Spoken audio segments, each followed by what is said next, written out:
Good morning, troopers. Okay, this is the revamp of my navigation. This is going to be my navigation training tutorial. I had made a couple before, but I redone it in high definition. So let's get a quick look. There's going to be several parts. Part 1 will be map reading, grid coordinates, contour lines, elevations, things of that nature. Second video will cover, can't even talk tonight, we'll cover resection and intersection, with also going over back azimuth rules again. So let's jump to the map and let's see what we're going to learn tonight. So tonight, by the time I'm done, you're going to know how to read the compass and use the compass if you don't know how to do it already. You're going to learn proper map reading. You're going to learn grid coordinates. You're going to also learn contour lines. And final for the video, at the ending of the video, we're going to navigate from one point to the other with the compass. So, let's start out with the compass. Compass is our best friend. Alright, here, I'm going to zoom in. Don't have to worry about anything else. Excuse me. Okay, here we are looking at the compass. I'm going to move it up so it's much clearer to see. Now, we have several numbers here. We have a large group of numbers here. Hold on one second. I'm going to turn off my TV because it's starting to drive me nuts. Indiana Jones and the Crystal Skull, nothing like watching a geriatric run around jumping onto things. Alright, so we have two sets of numbers here. First set of numbers here, as you can see in the red and black, these are bearings.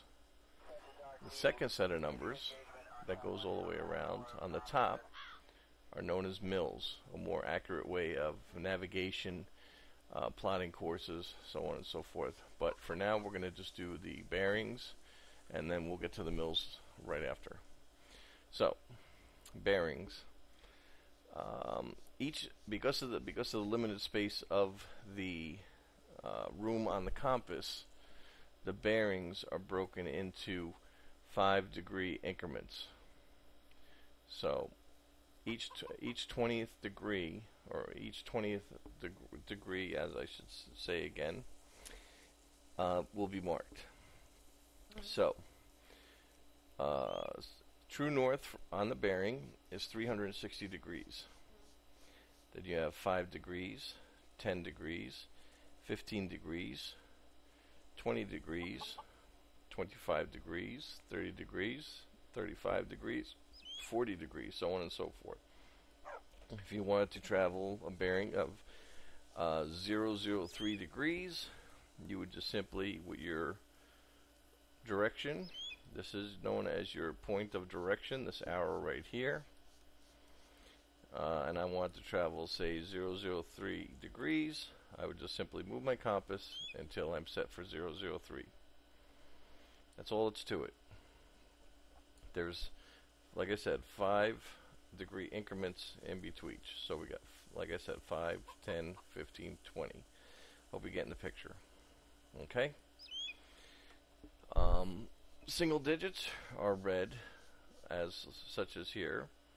005 degrees. Then we have 010 degrees, 015 degrees, 020 degrees, so on and so forth. That way you don't confuse the numbers. When you get to 100 degrees, then you just say 100, a bearing of 100 degrees. And that is all. That's all to it of bearings. Now mills, the black numbers, are a more accurate way of navigating, setting courses, plotting, so on and so forth. True north on mills is 6,400 mills. Then if you look to the right, or you see 4 increments. You see 4 digits, or 4, I should say, 4 tick marks in between each line, larger line. Each one of these tick marks represent 20 mils. So we got 20, 40, 60, 80, 100 mils. 20, 40, 60, 80, 200 mils. Same thing, 220 mils, 240 mils, 260 mils, 280 mils, 300 mils. 320 mils, 340 mils, 360 mils, 380 mils, 400 mils. Always place a 0 between the single digits. 4 representing 400, so that would be 0400 mils. Here's 800 mils, 900 mils, 1000 mils, 1100 mils, 1200 mils. That's all it is to it as far as reading mils. Now, there's another piece of the compass that you want to use. Now, going by the compass, each tick mark here, this would be 50, this would be 100, 150, 200, 250, 300, 350, 400. That's by the compass, but because they resized the map tools, each one of these tick marks now represent 100. So this would be 100, this would be 200, this would be 300, this would be 400, so on and so forth. Each one of those ticks, because they resized the map tools, each one of these is now 100. They did it that way to make it easier to measure long distances with the compass. That's all you need. So that's the 3 basic parts of the compass: your bearings, your mils, your travel of direction. You can change your travel of direction. Say if I want to go bearing 020, all I'm going to do, slide my compass till I'm lined up. My travel direction is lined up with 020, and there we go. That is travel of direction. You have your mils, and I think that's about it for the compass. Very simple, very easy to use. Great tool. Practice with it, and you'll become more proficient. Alright, let's move on to map reading now. Map reading. The rules for map reading. Very simple, very easy. You're always going to read the bottom number first, and then the side numbers. The bottom number being our eastings. Think of it this way. We're going down the hallway and then up the stairs. So you always read left to right and then up. I say again, left to right and then up. So if I have a mark here, that grid square, that mark is in 081019er. As I say again, where this mark is, I went and looked, okay, let me see, I'm lined up with the 081, and then I just have to go up, and it's 019. If it was up here, same thing. Put the mark down. I'm reading left to right, reading the bottom numbers first, grid 081, grid, and going up is 020. That's all it is about reading the grid coordinates. Alright. Now, very simple. Now we're going to do grid coordinates. Now this is something a lot of people get confused on. It's very simple, very easy. When you're zoomed in all the way, each one of these boxes is 100 by 100. Right? So, let's take for an example, we're going to move over to 080019. And you can see I have placed a number of marks. I got 059er running eastings, and my northings I have 059er. So say dead center is a tank, and you want to give the position of that tank, whether it to be artillery or to other players.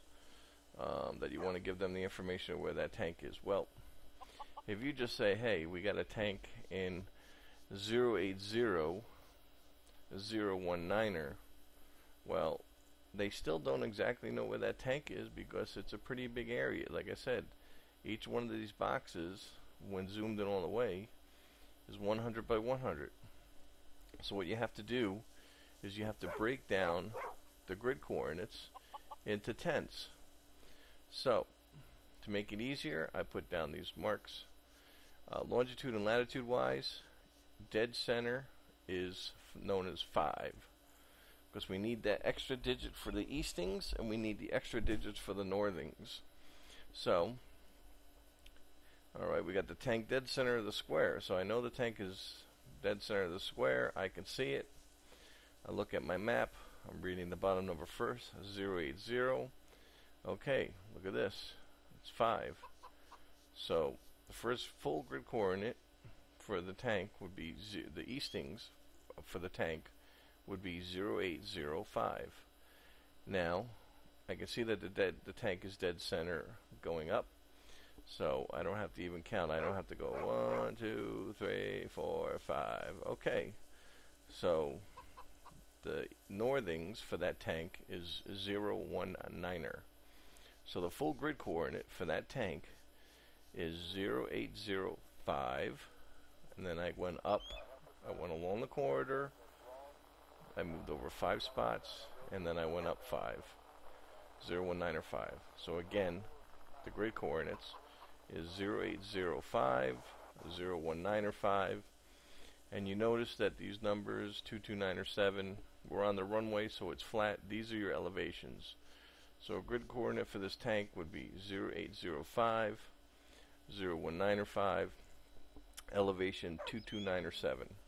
Let's do another one. Let's say we have a BMP here.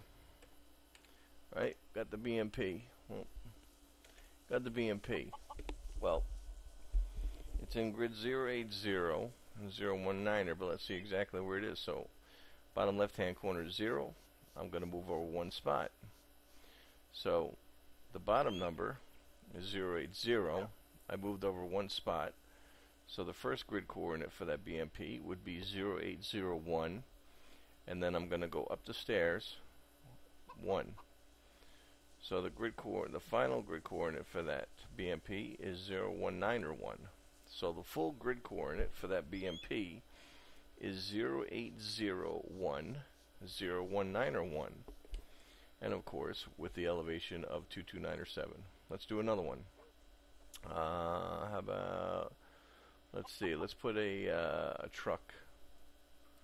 Let's put a truck here. Okay. What's the grid coordinate of that truck? Well, we're in grid 080. I know dead center is 5, so I'm going to go 5, 6. Okay, so the first grid coordinate for that truck would be 0806. I know 5 is dead center, so then I'm going to go up 6. I'm going to go up 1, 6. So let's do it this stairways. So we got 5, 0806. And then I'm going to go up 1, 2, 3, 4, 5, 6. So the grid coordinate for that truck would be 0806, 019er 6. You just have to picture in your mind breaking down the target. Alright, how about, let's see, how about this mark right here? Let's put tank 2. That's a tank 2. It's right on the line of that 9. So it would be 080. I'm all the way over at 9. So the first grid coordinate would be 0809. And then I'm going to go up 1, 2, 3, 4. So the grid coordinate of that tank would be 0809er, 019er 4 with the elevation of 229er 7. It gets very easy as you do it more often. You don't even think about it. You just look at it and you can figure exactly out where the object is. Let's try another one. Let's see. How about one more? We've got another truck 2. truck 2. Truck 2, okay. We're in grid 080. I'm reading the bottom left to right, okay. So I'm going to go 0, 1, 2, 3. So the first grid coordinate for that truck 2 would be 0803. I know 5 is dead center, so I'm going to go 5, 6, 7, 8. So the full grid coordinate for that truck 2 would be 0803, 01908. And that's all that's to it. Like I said, the more you practice, the better you get at it. You don't even need to make a mark. You can even make a little cheat sheet, draw a square, draw longitude and latitude like a bullseye, mark them 5. The easier way to remember. Alright, so we've covered the compass. We've covered map reading as far as left to right and then going up the stairs. We just did the grid coordinates, right? We did the grid coordinate on the objects here, breaking down the box into tenths. Now we're going to go to contour lines. Alright? It's very important when you're looking at contour lines. Well, the main rule for contour lines, very simple, very easy. The closer that the lines are together, the steeper the grade. Let's go up to, we're going to go up to the Niagara, because I know there's a wonderful, wonderful, wonderful spot. If you look at, let's see, where's a really steep area? Well, this is pretty steep. Okay, Hilltop 2530. Look how close these lines are together. This is very steep. So if you're standing in the valley down here below and you're looking to the south, you'll see that it's a cliff. Then as you look to the north, you see that the lines, see it's very steep here, but as you can see the lines on top start to spread out a little bit. That means it's not as steep. So just remember the rule of thought: the closer the lines are together, the steeper the grade. You'll be able to pick out objects. You'll be able to look at a map, such as here we're looking at hill 2538 and 2551. Here's two hills, one mountain here, one mountain here, steep, not so steep, and this is what is known as a saddle. There is saddles, you have hills, you have valleys, you have gorges, you have cliffs. Once you learn how to read the contour lines and see how they look, you'll be able to tell which is which, depressions, so on and so forth. So that's the one rule. Just remember, closer the contour lines are together, the steeper the grade. Alright, let's go back to contour lines. It's very important when you're doing contour lines. It's very important to make sure you always look at this. You'll see that it changes. I'm at contour interval is 5 meters, 10 meters. Oops, wait a minute. 10 meters, 20 meters, so on and so forth. Zoomed in all the way. Here's Hilltop 2322. I think I marked over here, yeah. There's 39 inches, or 3 foot 3 inches in 1 meter. So if I'm zoomed in all the way, and I know there's 3 feet 3 inches in 1 meter, that means 2 meters would be 6 feet, 6.5 feet, right? So to get this contour line, to get this elevation right here, all I'm going to be doing is, and just to keep it simple, just go with 6 feet. You're going to minus 6, right? You're going to minus 6 from 2322. Now you get the next contour line, right? The next contour line, you're going to minus, not equals, you're going to minus 6 feet from the number that you just got from this contour line. So Hilltop 2322 minus 6 is what this elevation will be. Then you want to know the next elevation down. You minus 6 from this number, so on and so forth. Very simple, very easy. The main thing is that you remember to look where you're zoomed in, what your contour interval is. It'll even tell you the distance, what the range is, 50 meters, so on and so forth. And that's all it is with contour lines. Just pay attention to your elevations. See, we got different elevations. We got 2329, we got 2319, we got 2361, 2362. You'll notice that contour lines, no matter where they are, will always complete a circle. That's just the way contour lines work. That's, you know, that's the shape of the earth. So it may go crazy, it might go wiggy over here, or wiggy over there. It will always complete a circle. So if you remember, zoomed in all the way, pay attention to your contour lines. And that is, excuse me, contour interval is 2 meters, so we're going to be subtracting 6 feet for the next contour line. Then from that number, then we subtract another 6. If you want the next line, then you subtract, then you just subtract 6 from that number, so on and so forth. And you'll be able to tell the difference what the elevations are. Ooh, I don't like that number. Get rid of that number. Alright. Alright. I'm going to cover back azimuth with you briefly right here. But my second video is going to be the resection and intersection.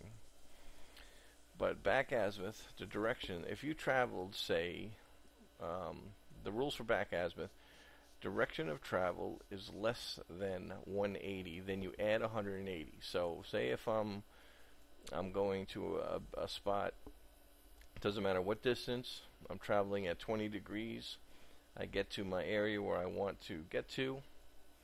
Now I want a back azimuth of to get back to my same spot where I left from. I would take, since 20 is less than 180, I'm going to add 180, so that would give me 200. So to get back to my original spot, I would have to travel on a direction of 200 degrees.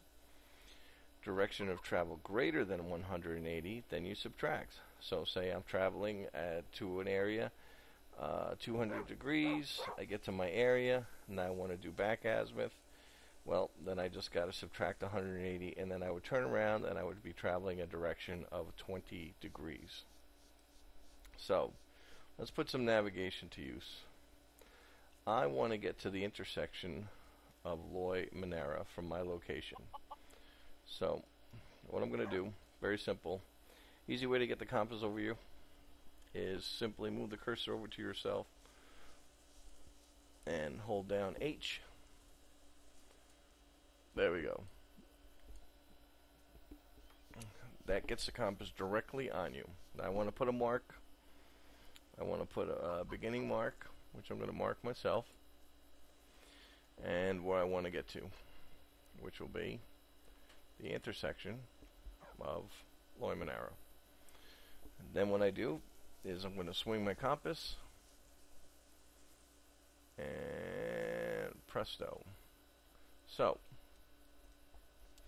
here's 20, 25, 30.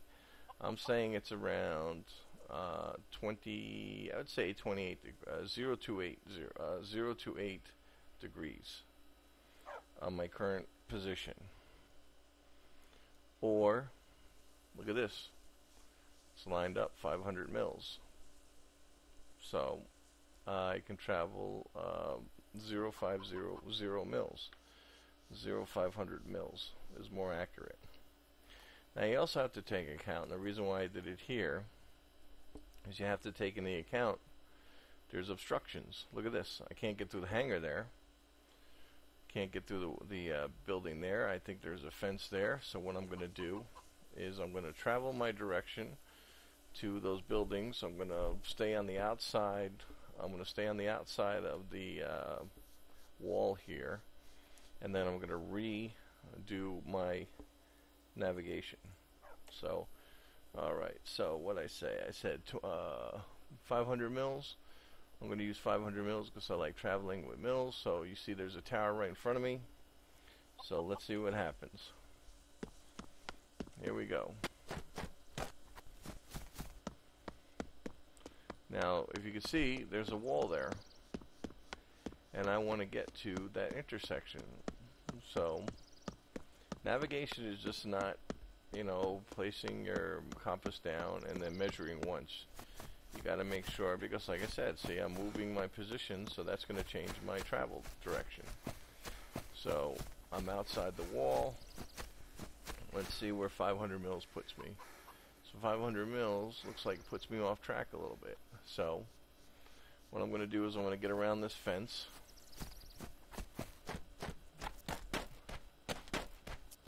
I'm going to get around this fence, and then I'm going to redo my travel. So put the compass on myself. I'm going to put a little mark again onto the intersection. Alright, you can see I'm a few degrees off, so I just have to make corrections. So now I'm going to line up all the way. There we go. Okay. So now I'm traveling 15 degrees or 260 mils. So it's going to be, and you always want a pen and a pencil. So I'm going to be traveling 041.5 degrees or 0.260 mils. Remember, here's 200 mils, 20, 40, 60. And you can see that's lined up. So let's try that out. Also, you want to also find out, sorry. Alright, let's see. I want to find something I can line up on. So 1.5, I can see that tree ahead, but I can't really see what's behind it. But I'm going to use that tree anyway. I'm using line of sight. I'm lined up with 260 mils. I see that tree in front of me. That way, as long as I keep that tree in my path, I know I'm going in the right direction. So, let's get going.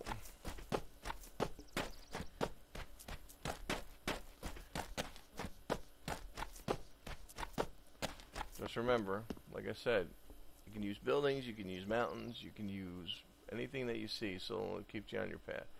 So let's see, we're at 260, we're at 15 degrees. I see that tree dead ahead of me. So right behind that tree, and when I go around that tree, I should be lined up with the intersection. So here we go. Walking, walking, walking, walking, walking. I'm running as fast as I can. I don't know, maybe get my guys out of shape or something today. You can use buildings, you can use pretty much anything you can see to keep yourself lined up with an object. Line of sight. You don't have to run into bushes. And as you can see, 15 degrees and 200 brought me exactly to where I had to go. That is how you navigate with a compass. If you're looking to get this compass the way I have it, just run your Ace Clippy and select a new compass, and the lens-sighted compass is so much easier to read than the other version, which you're straining your eyes and it's very hard to see the mils.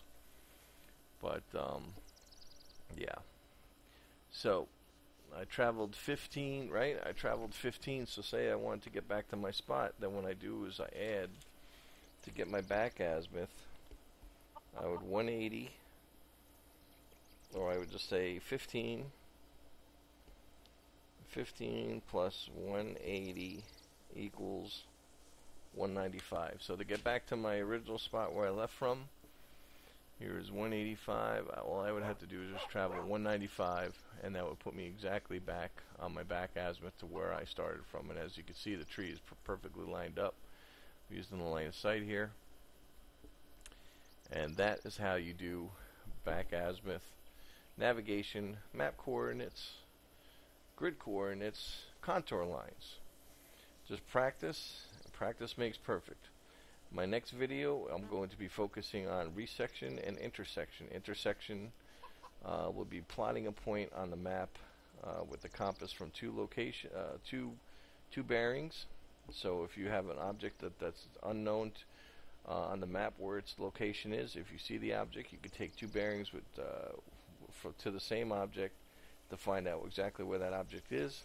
Resection is finding your location on the map using back azimuth. So this concludes video 1. Part 2 coming up next.